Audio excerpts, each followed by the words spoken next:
I want to ask you a question. Ready? Think about how you felt when you were at the height of the office, right? Mm-hmm. You should have been like your most centered, your most joyful. Yeah. And I'm going to guess, were you? Not at all. Were you obsessed with how many opportunities you got, where your office was, and how nice the executive producer was to you or whomever? 100%. When I was at the height of office success, winning Emmys, hosting Saturday Night Live, getting movie deals, it wasn't enough. And my ego was activated, and I was pretty unpleasant to be around for a while.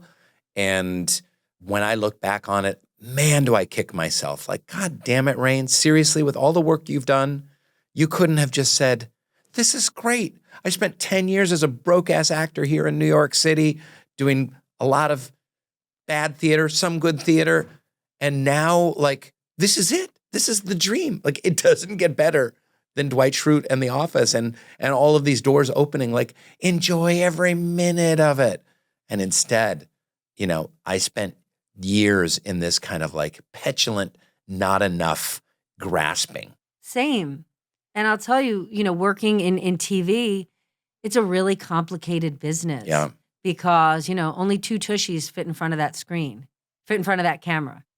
I'm saying only a limited amount of people, like in what I... Tushy on the camera? I don't understand. I'm saying in what I do, only so many people, there's only so many hours a day, only so many people can anchor a show, right? There's not enough hours.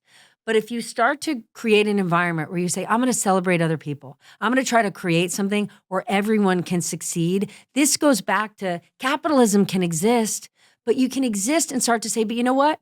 My cup is full. This is enough. And let's make room for others. And I think if we actually make this conscious effort, we can get there. And the comparison I would give, you're at the top of your game at the office. The world is obsessed with Dwight Schrute. And think about how frustrated, annoyed, and angry you were at the time. Mm-hmm. I think back to when I was a student. I remember I studied in Kenya for a semester. When you go to the farthest remote communities in the Masai Mara, communities where they don't have currency, where they don't have competition, every person in the community has a different role. Think about how simple and happy those people's lives are.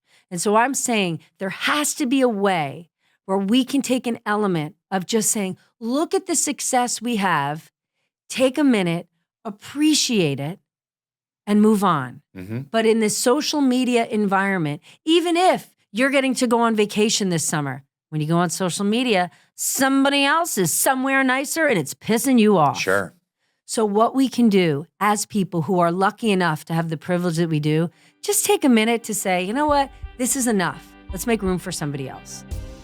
The Soul Boom Podcast. Subscribe now on YouTube, Spotify, Apple Podcasts, and wherever else you get your stupid podcasts.